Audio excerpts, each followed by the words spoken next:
சக்தி சொல்றாங்க, அத்தை கட்சி தலைவர் நம்ம வீட்டுக்கு வந்திருக்காரு. பரஞ்சோதி சொல்றாங்க, வாங்க. சக்தியும் சொல்றாங்க, வாங்கன்னு. தென்னரசு மொட்டை மாடியில இருந்து பாக்குறாரு. வேகமா அப்பா கிட்ட போய் சொல்றாரு, அப்பா கட்சி தலைவர் நம்ம வீட்டுக்கு வந்திருக்காருப்பா. சிவபதியும் தென்னரசும் வீட்டுக்கு வெளியே வந்து தலைவரை வாங்கன்னு சொல்லி கூப்பிடுறாங்க. சிவபதி சொல்றாரு, சொல்லியிருந்தா நானே கட்சி ஆபீஸ்க்கு வந்திருப்பேனே தலைவரே. தலைவர் சொல்றாரு, இது என்னோட பர்சனல் விஷயம்ப்பா, அதனாலதான் என் பேத்தியை கூட்டிட்டு உன் வீட்டுக்கே வந்திருக்கேன். கட்சி தலைவரை சிவபதி வீட்டுக்குள்ள கூட்டிட்டு வராங்க.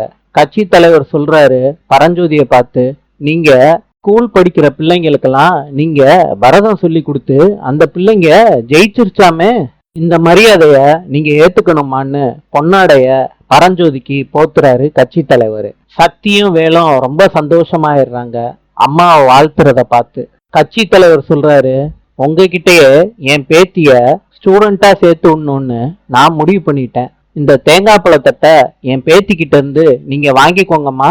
பரஞ்சோதி சிவபதிய பாக்குறாங்க. சிவபதி வாங்காதன்னு தலையாட்டுறாரு. பரஞ்சோதி சொல்றாங்க கட்சி தலைவர்கிட்ட, என்னோட வீட்டுக்காரரு சம்மதத்தை அவர் வாயால சொல்லணும்னு நான் எதிர்பார்க்கிறேன்னு சொல்றாங்க. தலைவர் கேக்குறாரு, என்ன சிக்கலு, உனக்கு சம்மதம் தானே? சிவபதி சொல்றாரு, சம்மதம் தான் தலைவரே. பரஞ்சோதி சந்தோஷத்துல சக்திய கட்டி பிடிச்சுக்கிறாங்க. வேலு மனசுக்குள்ள நினைக்கிறாங்க, அம்மா ஜெயிச்சுட்டாங்கன்னு.